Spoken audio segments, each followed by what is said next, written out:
Apa sih tujuan berumah tangga itu? Kan? Kalau sekedar hanya untuk menikah, kapan akad, setelah itu ada apa? Setelah itu bagaimana punya aset yang baik, rumah yang cukup megah, ya, kendaraan-kendaraan yang memudahkan kehidupan. Setelah itu mau ngapain? Setelah itu mau ngapain? Karena manusia kan terbatas, programnya terbatas, ya, imajinasinya juga terbatas, gambarannya terbatas, rencananya terbatas. Setelah itu mau apa? Kalau Anda ingin mencari jawaban, konsep berumah tangga yang lengkap, bahkan berkelanjutan dengan sifat yang abadi, dari mulai di dunia sampai kemudian kembali kepada Allah sampai di akhiratnya, Anda tidak akan pernah temukan itu kecuali dari bimbingan yang langsung Allah berikan. Karena Allah yang menciptakan kita, Allah tahu kita, Allah yang mengerti tentang kita, dan Allah yang maha memahami serta memberi solusi dari semua desain kehidupan kita dalam keadaan apapun, baik itu single ataupun sudah berumah tangga dan dalam kehidupan yang lebih kompleks. Jadi kalau kita menginginkan konsep kehidupan rumah tangga yang terukur, yang baik, yang kurikulumnya memandu kita mendapatkan kebahagiaan yang sejati, baik di dunia bahkan abadi sampai ke akhirat, gak akan pernah ditemukan kecuali dari bimbingan Sang Pencipta kita, Allah Subhanahu wa Ta'ala. Karena itu, orang-orang yang mau menjadikan visi kehidupan rumah tangganya yang ditujukan untuk kepentingan ibadah, maka Allah hadirkan ketenangan yang mendamaikan dalam kehidupan rumah tangganya. Disebut dengan sakinah.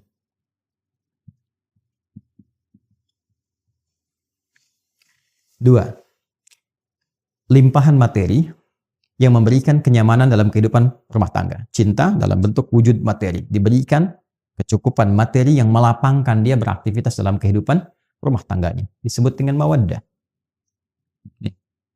Mawaddah. Kemudian ditanamkan dalam jiwa setiap pasangan itu rasa kasih mendalam yang mengikat keduanya dalam kerukunan dan kebaikan. Ya, bukan berarti tidak ada perbedaan pendapat. Bukan berarti tidak ada, boleh jadi perbedaan-perbedaan yang mungkin melahirkan ya satu sisi berbeda, berselisih dalam hal-hal kecil. Namun rasa yang ketiga ini, itu yang tetap menyatukan perbedaan-perbedaan itu dan membentengi dari terjadinya persoalan-persoalan yang bahkan memecah kehidupan rumah tangga. Itulah rahmat. Rahmat. Ini dia. Ini poinnya. Ya. Jadi kalau kita satukan ayat ini bila ditujukan pada ibadah, maka ini kunci dari 3 pintu besar yang isinya adalah sakinah, mawaddah, dan rahmat. Karena itulah ketiga ini yang sering kita singkat dari kata pembukanya menjadi samara, sa, ma, ra, kan? Itu dibuka dengan kata ayat. Kapan samara itu muncul? Setelah ayat. Wa min ayatihi, itu dulu kan? An khalaqalakum min anfusikum azwaja, ya, itu pernikahannya, dipasangkannya itu. Ya, untuk apa? Untuk menaati Allah dengan visi ibadah. Setelah itu apa? Litaskunu ilaiha, baru sakinah datang. Wa ja'ala bainakum mawaddah, baru mawaddah dimudahkan. Wa rahmah, rahmah ditanamkan. Ya, inna fi dzalika laayatil liqaumi yatafakkarun, yaitu kalau Anda mau merenungkan, berpikir yang dalam dulu. Dalami dulu nih, kan? Yang menciptakan kita siapa? Yang tahu tentang kita siapa, yang mengerti ya dan maha memberikan solusi tentang persoalan kehidupan kita siapa, yang mengetahui apa yang terjadi besok siapa, yang mengetahui berketurunan atau tidak berketurunan siapa. Kan kita mengembalikan semua pada Allah. Kalau tahu semua dari Allah, bahkan kita menyimpulkan bahkan samara pun milik Allah. Ya bahasa gampangnya kan secara logika sederhana ya. Kalau sudah tahu punya Allah, maka dekati pemiliknya. Bagaimana pemiliknya meminta kita untuk menjalankan kehidupan rumah tangga sesuai dengan pedoman yang Dia berikan. Maka renungkan itu. Ya la ayatil qaumi yatafakkarun, renungkan, tafakkur sampai menemukan kedalamannya. Kalau kita sudah mengerti, sudah memahami, oh iya. Wah, begini seharusnya. Maka dengan itu kemudian baru kita turunkan babnya. Baik. Teman-teman, ini ada yang menarik ya. Kalau kita mau gali lebih dalam lagi. Contoh misalnya. Saya keluarkan satu bab ya. Sakinah. Sakinah itu sering diartikan dengan ketenangan, tenang. Ya. Padahal bukan tenang biasa. Tenang itu bahasa Arabnya, setidaknya itu ada beberapa kata. Yang paling populer tuh gini. 1, sakinah. Ya, sakinah. Yang kedua, tuma'ninah. nina. Ada sakinah, ada tumak-ninah. Saya mau bicara tentang tumak-ninah dulu. Ya. Asalnya dari itma'anna yatma'innu. Tumak-ninah ini ketenangan yang dilahirkan dari ibadah. Jadi kalau seseorang telah menunaikan atau sedang bahkan menunaikan ibadah dan merasakan ketenangan dalam hatinya saat sedang beribadah atau telah beribadah, itu disebut dengan tumak-ninah namanya. Ya. Bukankah Anda ketika sudah sholat merasakan ketenangan? Dan latihannya disebut tumak-ninah, ruku. Kata Nabi, hatta tatma'inna raqi'ah. Atau kama qala Rasulullah SAW. Ruku Anda, jangan dulu bangun sampai merasakan ketenangan dalam ruku. Tenang gitu. Kan? Itu tumak-ninah namanya. Makanya kalau orang sholatnya itu merasakan kenikmatan, benar caranya. Begitu ruku itu dia baca doa, tenang ke hatinya. Darah mengalir dengan enak, baru dia yang tidal. Kan? Hatta ta'tadila qa'imah, sampai tegak. Lalu sujud, hatta tatma'inna sajidah, sampai engkau merasakan ketenangan dalam sujud. Nah ini tumak-ninah namanya. Dan ketenangan itu hadirnya dalam apa? Jiwa, dalam nafas kan. Nah nanti kalau sudah terbawa dari praktek sholat itu, dari seringnya baca Quran, hadir ketenangan pada jiwa. Nah jiwa yang terus mendapatkan suntikan ketenangan, tenang lagi, maka dia punya sifat tenang nantinya. Nah kalau sudah jadi sifat yang mengikat kepemilikan, maka berubah dari tumak-ninah jadi mutmainnah namanya. An-nafsul mutmainnah. Ini yang menjadikan dia saat pulang pun kepada Allah merasa tenang. Ya, karena ada ketenangan di dunia, kedekatan dengan Allah, pulang pun tenang. Maka dipanggillah dia dengan keadaan pemilik jiwa itu. Ya ayyatuhan nafsul mutmainnah. Quran surah ke-89 ayat 27 itu. Ya. Nah, berbeda dengan sakinah. Kalau sakinah, ya, itu artinya ketenangan yang dilahirkan setelah tuntasnya persoalan dilalui. Ya. Baik. Ada mahasiswa atau pelajar, ujian, ya. Ujian kan belum tenang ya. Ya, makanya disebut minggu tenang itu kadang-kadang kurang tepat dalam konteks di kita ya. Yang kurang tepat itu sebenarnya bukan sistemnya, muridnya. Harusnya kan sebelum masa itu di waktu-waktu belajar dia belajar. Cuman kadang-kadang saat belajar main ya, saat harusnya tenang, sudah menguasai di minggu-minggu tenang, apa yang dia lakukan? Dia belajar gitu kan. Baik, dari situ kemudian tidak sesuai dengan apa yang kadang-kadang ingin diharapkan. Tapi tidak masalah, kita kembalikan. Bukankah saat ujian itu merasakan tegang, kadang gelisah, ya? Tapi setelah selesai ujiannya, ada ketenangan yang dirasakan. Alhamdulillah selesai, gitu ya. Itu ketenangan yang dihasilkan setelah melalui satu persoalan. Itu disebut dengan sakinah namanya. Jelas? Baik. Saya lukiskan lagi. Orang Arab mengatakan begini. Sakanatu syajaratu idza dhahabatir rih. Atau sakanatu safinatu idza dhahabatil amwaj. Ranting pohon itu menjadi tenang ketika angin yang menerpanya itu telah pergi. Atau mereka mengatakan kapal itu menjadi tenang ketika ombak yang menerpanya itu telah pergi. Dan airnya kembali tenang. Nah, ketenangan yang telah melalui perombang-ambingan, diombang-ambingkan ombak, pohon diterpa, naik, turun, kiri, kanan begitu. Setelah kemudian dia tenang lagi, ya, apa yang terjadi? Nah, ketenangan itu yang disebut dengan sakinah.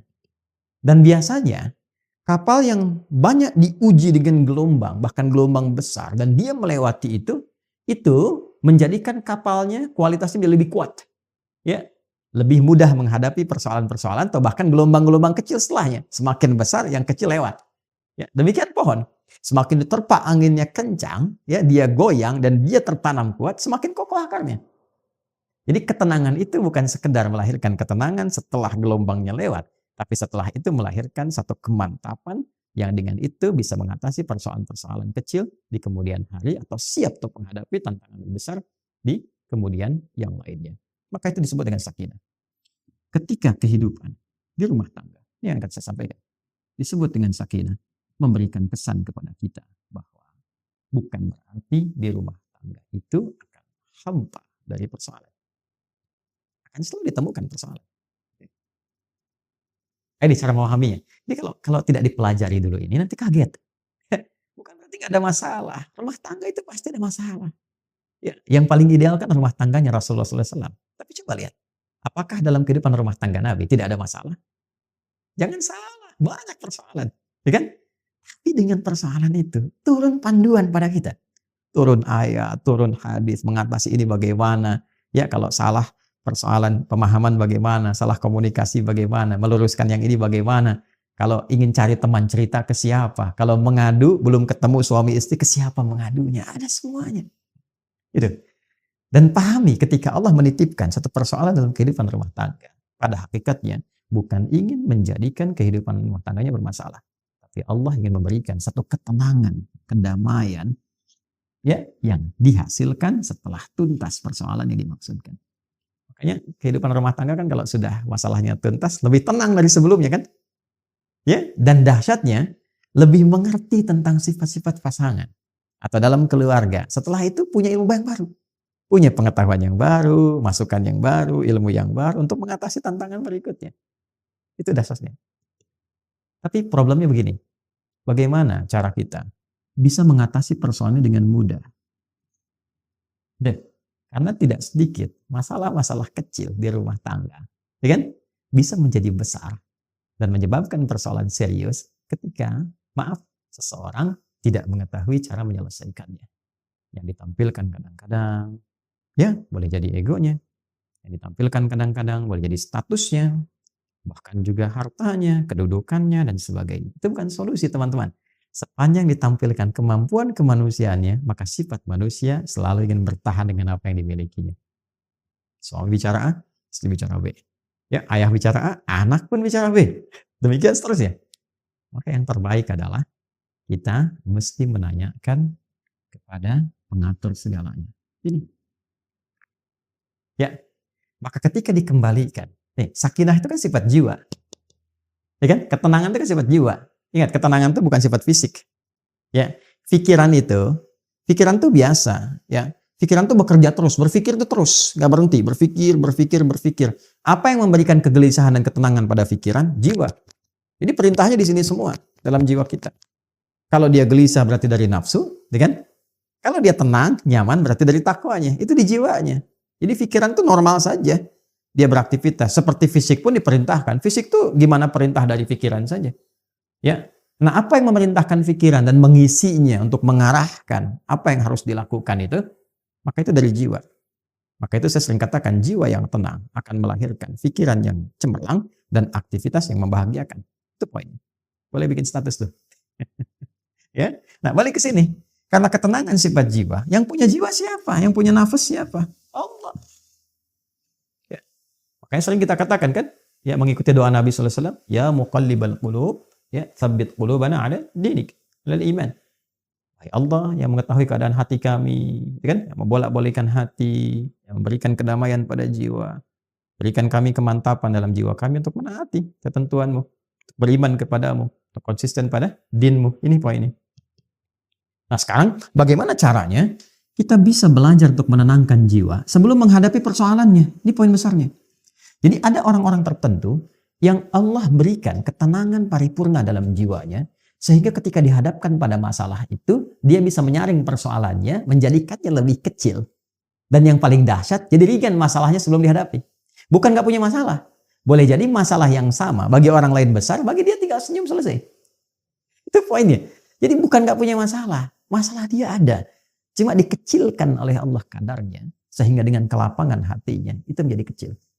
Jadi kalau Anda punya cawan, teman-teman, ya, cawannya besar, apa saja Anda bisa masukkan dan jadi kecil di situ. Tapi kalau cawannya kecil, ya, yang kecil pun jadi besar. Garam sedikit itu asin semua. Nah, ada orang-orang yang jiwanya dilapangkan oleh Allah, sehingga ketika dia menghadapi satu persoalan, perbedaan dengan pasangannya misalnya, ya kan? Melihat keadaan anak dan sebagainya, dia bisa melihat dengan hikmah. Allah lapangkan keadaan hatinya. Kenapa begini? Dia nggak langsung simpulkan, langsung keluar ide, dilihat dulu, dia bersikap dulu. Nih, lapangan jiwa ini mahal. Dan ini tidak mungkin bisa didapatkan kecuali lewat skema ibadah sini. Menghambat. Ya. Nah, semua kumpulan nilai-nilai ibadah kita dalam rangka mendekat kepada Allah, saya sering ingatkan, itu disebut dengan takwa namanya. Ya kan? Takwa itu kan gabungan antara iman dengan amal soleh. Ya kan? Iman itu kan pekerjaan hati dalam jiwa. Amal soleh implementasinya. Digabungkan jadi takwa. Seseorang yang membangun kehidupan rumah tangganya dengan nilai-nilai ketakwaan. Dia bangun dengan takwa. dijaga sholatnya, diwasiatkan pada istrinya sekalipun keluar tetap jaga sholat, anak-anak pastikan sholat, hidupkan rumah dengan Al-Quran, dekati Allah Subhanahu Wa Taala, banyakin zikir, misal itu akan beda suasana rumahnya. Demi Allah saya katakan, Anda kalau nggak percaya silahkan. Ya, hidupkan rumah dengan suasana ibadah kepada Allah. Anda ada di dalam ataupun sedang di luar, hidupkan. Maka akan ada suasana yang berbeda kepada jiwa. Allah akan jaga itu. Ya, ketika takwa meningkat, bahkan diringankan persoalan. Sebelum ada masalah, solusi datang. Sehingga masalah jadi ringan. Itu yang dimaksud Quran surah ke-65 di akhir ayat kedua. At-Talaq ayat kedua. At-Talaq itu kan satu masalah yang tinggi, ya, yang tidak mudah diatasi. Ya, bahkan dalam kondisi yang paling rumit pun ketika Anda mendekat kepada Allah, Allah ringankan dan berikan solusi yang jernih. Berpikirnya jernih sekali. Tahu apa yang harus dilakukan. Ya kan? Maka apa yang terjadi? Wa may yattaqillaha yaj'al lahu makhraja. Siapapun yang mampu membangun ketakwaannya kepada Allah, dan dia naikkan lagi, ya kan? Maka apa yang terjadi? Yaj'al lahu makhraja. Allah berikan jalan keluar dari setiap persoalan yang ia alami. Apalagi kalau pasangan itu kompak. Ya kan? Ya, mungkin nggak bersama-sama dalam beberapa kesempatan. Tapi memberikan wasiat, bangunkan istri, anak, ingatkan sebelum pergi, kan? Dan sebagainya. Itu pasti itu. Ya, dari sekian banyak persoalan, ketika ditumpahkan di atas sajadah, dia mengecil. Dan curhatnya kepada Allah. Innama ashku bathi wa huzni ila Allah. Demikian, ya nasihat dari Nabi Ya'qub alaihissalam yang diabadikan Quran surat Yusuf itu kan. Kalau mau curhat ke Allah. Sampaikan. Dan akan cenderung bahagia. Ketakwaan membangun kebahagiaan. Quran surah kedua di akhir ayat 189. Wattaqullaha la'allakum tuflihun. Ya, itu sakinah namanya. Tingkatkan takwamu kepada Allah, Allah tanamkan, Allah berikan kepadamu kebahagiaan. Ya, dan titian kesuksesan. Anda pun kalau ingin mawaddah, tambahan dari materi-materi yang membentuk kehidupan keluarga lebih menyenangkan. Masya Allah, ada rumah lebih menyenangkan, ditata lagi, ini tempat sholat, ini musola bersama, ini buat ngaji, ini ruang keluarga. Lebih enak kan? Ya, punya kendaraan dipakai macam-macam, mawaddah namanya. Bagian dari pemaknaan ini. Nah, ini pun jalannya takwa, teman-teman. Ya, teruskan ayatnya kan, di ayat ketiganya. Wa may yattaqillaha yaj'al lahu makhraja wa yarzuqhu min haitsu la yahtasib. Bahkan rezekinya pun dikirimkan dari sisi yang tidak diduga. Ya, coba lihat kisahnya Sayyidah Maryam alaihissalam. Maryam ibundanya Nabi Isa alaihissalam, ya. Mesias, Yesus, ya. Jadi Nabi Isa alaihissalam punya ibu yang sangat luar biasa, namanya Sayyidah Maryam alaihissalam. Maryam itu apa yang dibangun pertama kali oleh ibundanya? Ya, karena ayahnya meninggal sejak beliau dalam kandungan. Jadi ayahnya nggak sempat melihat Maryam. Ya, Imran tuh nggak sempat lihat Maryam. Jadi istrinya Hannah mengandung, begitu lahir ayahnya telah meninggal dunia. Tapi keduanya punya rencana. Ya, rencana strategis yang memang sudah disiapkan kalau nanti lahir anak begini. Ya, makanya banyak kerabat Imran. Imran kan orang soleh. Ya, Imran tuh alaihissalam orang soleh. Ya, maka banyak teman-teman soleh ya yang ingin merawat Maryam ketika dilahirkan sampai harus diundi siapa yang rawat, sehingga diputuskan pamannya, ya, yaitu Nabi Zakaria alaihissalam. Nah, yang pertama dibangun oleh ibundanya apa? Nilai ketakwaan. Ini apa yang terjadi? Ibunya menyiapkan perangkat-perangkat bagi anak yang mendekatkan dia dengan Allah. Dibuatkan mihrab, carikan guru yang saleh, dirawat baik-baik, diberikan rezeki yang baik. Ketika dari kecil disiapkan itu semua, apa jawaban Allah? Quran surah ketiga, Al-Imran ayat 37. Quran surah 3 ayat 37. Fataqabbalaha rabbuha biqabulin hasanin wa ambataha nabatan hasana. Maka Allah menerima semua ikhtiar dari Hannah itu, bahkan dari kedua orang tua sebelumnya. Diterima semuanya dengan penerimaan terbaik. Dan ketika Allah terima, dijamin semua titian kehidupan, rizkinya, ketenangannya, kebaikannya, kedamaiannya, dan segala kemuliaan yang melekat kepadanya. Walaupun yang merawat secara ikhtiar Nabi Zakaria. Kullama dakhala 'alaiha Zakaria al-mihraba wajada 'indaha rizqa. Qala ya Maryam anna laki hadha? Qalat huwa min 'indillah. Innallaha yarzuqu man yasha' bighairi hisab. Setiap kali pamannya mengantarkan kebutuhan Maryam sudah ada. Tuh, min haitsu la yahtasib. Ya, dan nyaris semua persoalan itu ditepikan oleh Allah sehingga dia fokus untuk ibadah, untuk mendekat kepada Allah. Masya Allah. Dan semua dipenuhi oleh Allah. Sampai bertanya dari mana semua ini? Ya karena dekat dengan Allah. Jawabannya apa? Qalat huwa min 'indillah. Dari Allah. Innallaha yarzuqu man yasha' bighairi hisab. Allah yang memberikan tanpa batasan. Jadi orang-orang yang membangun rumah tangganya, ya, kehidupan dalam langkah pernikahannya sampai dia berjalan dalam ketakwaan kepada Allah sebetulnya nggak sulit tentang dunia. Gitu. Jadi mohon maaf nih kalau dengan kalimat ini barangkali kurang menyenangkan, gitu kan? Kalau ada persoalan yang tidak pernah tuntas, padahal mungkin secara materi tercukupi, gitu kan? Masya Allah, kedudukan tinggi, tapi nggak tuntas nih. Boleh jadi yang dibutuhkan tuh bukan harta, bukan tingginya kedudukan Anda, yang dibutuhkan ketakwaan Anda kepada Allah. Itu saja. Ya, menyadari bahwa pernikahan ini adalah bagian dari amanat Allah Subhanahu wa taala. Rumah tangga ini amanah, setiap amanat dipertanggungjawabkan di hadapan Allah Subhanahu wa taala. Dan kalau mengerti berumah tangga itu adalah ibadah, maka kita akan jaga cara kita beribadah kepada Allah. Anda kan kalau sholat Anda jaga rukun dan syaratnya kan. Nah, rumah tangga itu ada rukun dan syaratnya. Kan waktu mau nikah kan ada rukunnya, ada akad itu kan, syaratnya juga ada kan. Hah? Bukan cuma mahar kan, ada 2 saksi itu kan. Kemudian juga ijab kabul dan sebagainya, itu kan terpenuhi. Nah, itu pembukanya, ya kan? Dalam perjalanannya pun itu harus dijaga, karena kalau memahami pernikahan itu sebagai ibadah kepada Allah, maka dijaga cara kita ibadah. Jaga, jangan sampai ya terkena sesuatu yang kotor atau melanggar ketentuan ibadah. Nah, ini kalau dipertahankan, maka apa yang terjadi? Allah anugerahkan segala kemuliaan untuk mengabadikan kehidupan keluarga ini sampai dengan kehidupan di akhirat. Ya, kalau kita baca Quran surah ke-52 misalnya At-Tur ayat 21, Allah tegaskan di situ, walladzina amanu wattaba'athum dzurriyyatuhum biimanin alhaqna bihim dzurriyyatahum wama alatnahum min 'amalihim min syai' kullu imrin bima kasaba rahin. Dan para orang tua yang beriman itu menjaga iman. Jadi berkeluarga itu dengan imannya. Ya bukan cuma dengan hartanya. Kalau dengan harta ya banyak bisa begitu. Dengan berkeluarga itu dengan imannya. Lalu iman diimplementasikan dalam bentuk amal saleh. Amal saleh suami kepada istri dalam bersikap. Wa'ashiruhunna bil ma'ruf, surah keempat ayat 19. Demikian sebaliknya dengan anak-anak dan sebaliknya. Maka apa yang terjadi? Kalau orang tua mampu begitu, diwarisi oleh anak demikian, diniatkan karena imannya, maka mereka akan dipertemukan kembali di satu tempat di surga. Alhaqna bihim dzurriyyatahum, satu keluarga besar. Wa ma alatnahum min 'amalihim min syai', dan semua kegiatan berkeluarga itu dinilai langsung oleh Allah untuk mewujudkan pertemuan itu. Karena dilakukan dengan iman, maka jadi ibadah. Kullu imrin bima kasaba rahin, tapi itu pilihan. Kalau Anda merasa itu hanya untuk melakukan kegiatan duniawi saja, hubungan seksual saja, ya mencari materi saja, itu pilihan Anda. Silahkan saja, itu pilihan Anda. Tapi pada saatnya, sadari kata Allah, Anda akan pulang. Anda akan meninggal. Makanya patut bertanya, setelah meninggalkan dunia ini, ketemu lagi nggak? Ya kan?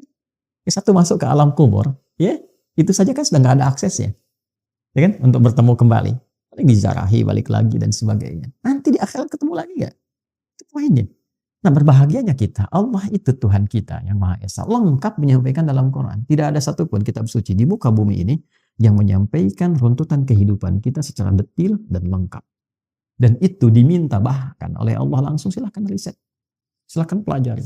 Dari kedalamannya, kebahasaannya, ya dari logikanya, dari runtutannya, silahkan. Dan tidak ada satupun yang sempurna Al-Quran. Karena ini firman Allah.